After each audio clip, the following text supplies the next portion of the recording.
A Super Bowl champion and a Pro Bowler. Somebody taken 99th overall by the Seahawks back in 2011. He was the winner of the 2020 Steve Largent Award. He retired this past offseason after 11 years, host of the KJ Wright Show Wednesdays on 710 in Seattle. Among other things, KJ Wright joins me. KJ, what's up? How are you?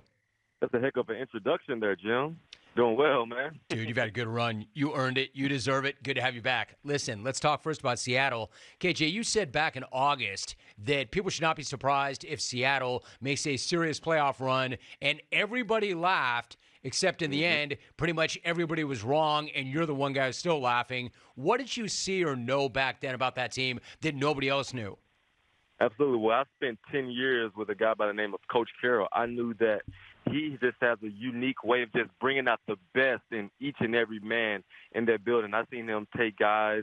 You see Geno Smith, backup quarterback majority of this year, Pro Bowler, broke Russell Wilson's passing record. I see him draft rookies, and he has about 6 rookies starting, potential offensive rookie of the year in Kenneth Walker, defensive rookie of the year in Tariq Woolen. So he just knew that with this offseason that he made, trading Russell Wilson, unfortunately had to release Bobby Wagner. I have my team back. I have to put my philosophy back into play on this football field, and I saw this man do magic. The years that he's coached the Seahawks team, I definitely believe that this was his best year. KJ Wright joining us. To follow up on that, KJ, like he obviously has a process, and to your point, it works. Let me ask you this. Like, you got Sean McVay, and I'm not sure what his motivation is, but Sean McVay, KJ, is thinking about stepping away at 36. Pete Carroll is 71, and you just said it. This might be the best job he's ever done. How is this guy able to maintain that kind of energy into his 70s? What is this guy's deal, man? What's his secret? I mean, he's just probably the most optimistic person on the planet. We could be losing a game 7-40 with 4 minutes left. He thinks that he's going to find a way to coach this team back and just motivate us to get the job done. No matter what the situation is during the season, you saw with the Seahawks team, they went on like a 5-game losing streak. They could have easily tanked in the month of November, the month of December, and everything was just against the Seahawks. But he just found a way to keep these guys motivated, keep these guys inspired. He finds ways to bring out the best in people. And so when I was with him, we went through our tough patches as well. He addresses everyone man to man. We have this thing called Tell the Truth Monday, to where we watch film as a team and as a unit, and we get to the root of what we're doing well and what we're doing bad. And so the man is just a phenomenal leader, a phenomenal man, and the way that he brings out the best in his players is something that's made him so special when he put together this Hall of Fame career. It's really incredible praise. KJ Wright joining us. You mentioned Geno Smith, and you got to laugh. Geno famously said everybody wrote him off, but he didn't write Yeah. back. The truth is, KJ, this dude was left for dead, and he comes out of nowhere to have his best year ever, arguably, and make the Pro Bowl. Like, how exactly did this guy do that? How do you explain that? What a story. You just look at him, his time in New York, just a complete disaster. Couldn't do it, couldn't win, couldn't complete passes, got released, went to the Chargers, was a backup there. And I saw Geno in Seattle. I was teammates for about 4 years, and I saw the way that this man came in the building, even as a backup, the way that he prepared, the way that I went against him in 2-minute drill, went against him in practice. He was our scout team quarterback. I was like, this man is talented. I knew they had the arm talent. But when you put him on the football field, a 17-game season, the man is top 5 in passing yards. The man is number 1 in QBR. The man hit all of his incentives. And so just a beautiful story to just see, like, it doesn't matter where you started. It's all about the finish. And he had to compete in training camp. It was Drew Lock versus Geno Smith. And Geno definitely stood up. He took that team, and he led them to a 9-game season, a 9-win season. And so you give him another year. I believe they do have to talk about extending Geno. I understand they have the number 5 pick. There's some good quarterbacks in this draft. I do believe they still may draft a quarterback, but you have got to still solidify Geno for the next 2 to 3 years, because you found a gem in this young man. KJ Wright, breaking it down. So, KJ, it seems pretty self-evident, but because you've been right in the middle of it, I think you could best explain this. Every single week in the NFL is tough. Every single week is intense. But how much more dramatic, or how dramatic does the intensity ratchet up when you get to the postseason? Like, how much more intense is everything about the playoffs now compared to even last week? I mean, well, you know the situation. Either you win the game or you go home and watch ball like everyone else. So we know what's at stake. We know that any critical play could be the deciding factor in this ball game. And so you hear the noise of, oh, the game is way faster. The game is way physical. The game is the game. When you step on the football field, when the Seahawks play the Niners, Christian McCaffrey is the same guy. Brock Purdy is the same guy. Trent Williams, these are the same guys you face. And so for Coach Carroll, I know that he's going to put in these guys, hey, guys, don't let this game be bigger than what it is. When you step in between these white lines, you don't have to make anything up. Do what we've done all season, but just do it at a very high level. Trust the man beside you. And I'm looking forward to these Shane Waldron, offensive coordinator, Clint Hurt, defensive coordinator, a fine way to put these guys in successful to be the really good San Francisco team. I was going to say, what do you think's different? Like that, I understand what you're saying. I agree with everything you just said, except that San Francisco beat them twice already. Now, never easy to beat anybody 3 times, but they're a damn good team, and they're great defensively. What's the argument you can make for Seattle in this game? Why would it be different? Oh, our game plan was terrible in both those 2 games. In our first 2 games, we ran the ball 14 times each game. That is far from Coach Carroll's philosophy. If you watch this San Francisco defense, and particularly their defensive ends, these guys are lined up wide nines, and they are rushing the quarterback on the way to the run. And so I'm looking forward to Shane Waldron staying committed to this run game. I know it probably won't be pretty early. I know it may get stuffed soon, but you got to stay committed to it. And once you do that, you open up way more stuff for DK Metcalf and Tyler Lockett down the field.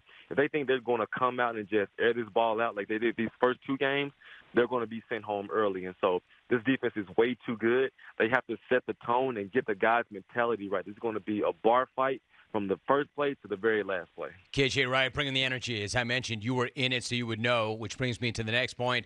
You won that Super Bowl with Russell Wilson. You were teammates with him for 9 years.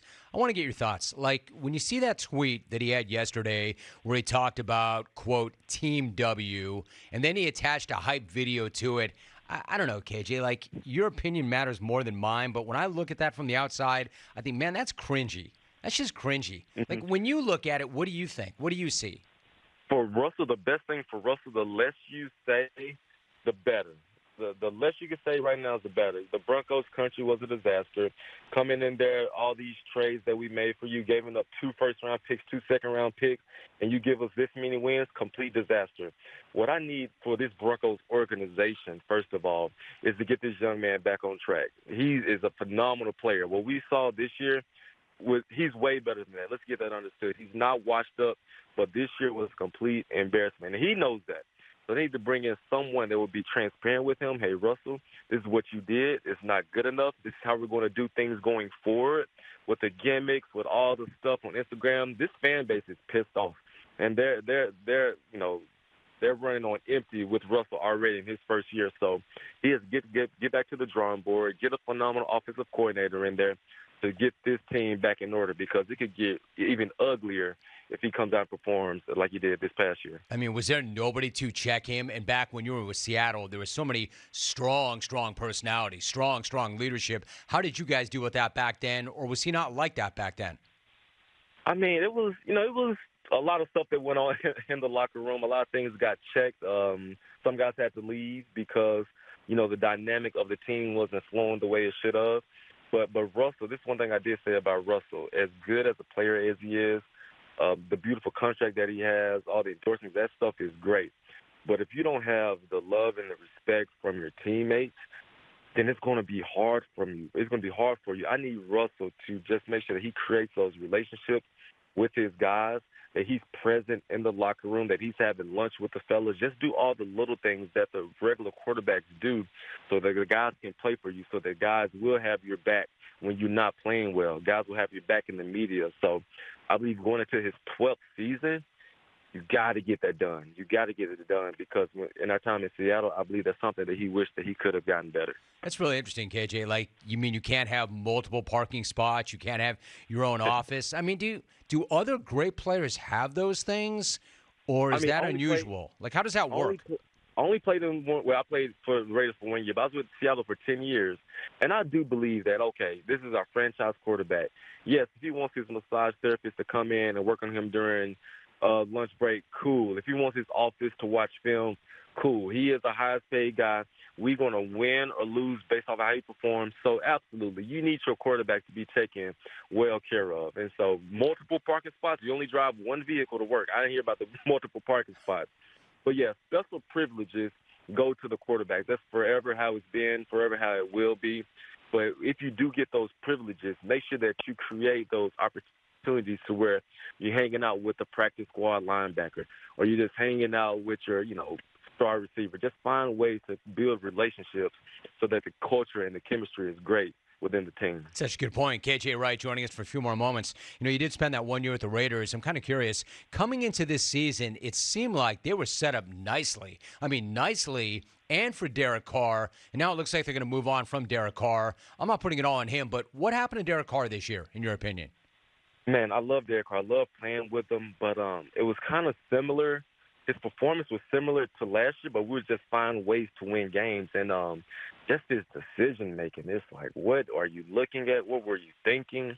And that roster was way too talented to put on that kind of performance that they did this year. You had the run game. You got your star receiver. You had Renfro, who was injured. But at the end of the day, they brought in the house for Derek Carr. They built up the defense. And so for him to just make those poor decisions, for him to lose those ball games he did, over his career, he's under 500, only been to one playoff game, 1-0. And so the time, it ticked on him. The time ticked, and we've given you 9-10 years here. The results have been pretty mediocre. And so they had to make a hard decision. I know that his teammates love him, the fan base love him, but we're in the business of winning, Jim. And so they have to make that move. KJ, what do you think they'll do? Who do you think comes in? And if you're the Raiders, what do you do at that quarterback spot, given the talent they have right now and they can win right now? I think you got to get Jimmy Garoppolo. I know that the man is just a winner. He finds ways to win, and he needs to find a way to stay healthy, but he's familiar with Josh McDaniels. He can get the ball all over the place to these receivers. He has a beautiful arm, and he should, with Brock Purdy emerging, Trey Lance emerging in San Fran, this should be his last year there. And so you go get there and get Jimmy G. I know people want Tom Brady, but I believe it's time for him to retire. But Jimmy Garoppolo would be a nice fit for the Las Vegas Raiders. KJ Wright joining us. One last thought. You mentioned Tom Brady, and it's time for him to retire. Man, he's not acting like a guy who's going to retire, right? Maybe he will. We'll see what happens this weekend. But why would you argue that now is the time for him to go? Because he doesn't seem like he's going to. And that's what it's looking like. But I just look at him, and he looks stressed. He looks tired. He's always looking frustrated. And, man, 20-plus years, what more can you do? That's a beautiful career. And the question is, can he get to a Super Bowl? That's obviously his standard. And I believe with his team that he has now, with his talent that he has now, I do believe that it's a wrap, man. And so he can pull it off this weekend being the Cowboys, but it's other teams that they're way too elite in this NFC. And so job well done, Tom. 6, 7 Super Bowls. It's time to ride off in the sunset. Hey, dude, I'm not trying to keep you too long, but I'm fascinated by everything you're saying. So one last thought, I promise, last question. What do you think is making this guy go? KJ, he's got, to your point, he has nothing left to prove. He's got all these amazing things and opportunities. Why do you think that he would continue to put himself out there? I mean, you want to say because he loves it. To your point, he doesn't look like he loves it. He doesn't look like he's having fun. Why would this guy continue to put himself through that? I mean, I don't want to get too deep on your show, Jim, but I believe it's an addiction. It's a real addiction just with everything that comes with this game, just the film study, just playing in front of thousands and thousands of fans. Obviously the finance piece, but it's hard to walk away from football. And, I had to make a hard decision this past year, and it was like, KJ, what do? Do you keep trying to hold on to this thing? You're going to be a free agent. Teams not going to pay you. They're going to pay you vet minimum. Or do you just say, man, I did enough? And so, and I look at Tom, he does not look happy. He does look stressed. But it's a real addiction for some guys to walk, when it comes to this game. And so a lot of good comes from it. But there's the other side to it that when I look at Tom, man, it's just not worth it, man. You've done so much. Just be happy and just ride off. We're going to give you all the flowers in the world. So there's not much more he can do at this point. I lied. One small question. Were you addicted? Were you addicted to it? And did you have to go cold turkey? What was it like when you made that call? Man, hell yeah, I was addicted. I love everything the game brought. And but I knew for me, that my family was way more important than playing. I knew that if I was going to continue playing, I would have to leave my family behind like I did with the Raiders. And I was like, I miss my kids and my wife way too much, and I'm not going to go just play somewhere for another $5 million and leave my family behind, because I was depressed last year playing. I'm not going to say depressed, but I was really lonely out there in Vegas by myself. So I'm like, the hell with this. I'm not going back to Seattle. Then I'm going to ride off in the sunset. Oh, man, respect. What a real response that is. I appreciate that so much. Super Bowl champ, a Pro Bowler. He won the Steve Largent Award in 2020. He is the host of the KJ Wright Show, Wednesdays on 710 in Seattle. KJ, great to have you on, man. Such a good conversation. Yeah. Really appreciate you, man. Thanks so much. Always a pleasure, Jam. Thank you. So good, dude. Yes, sir.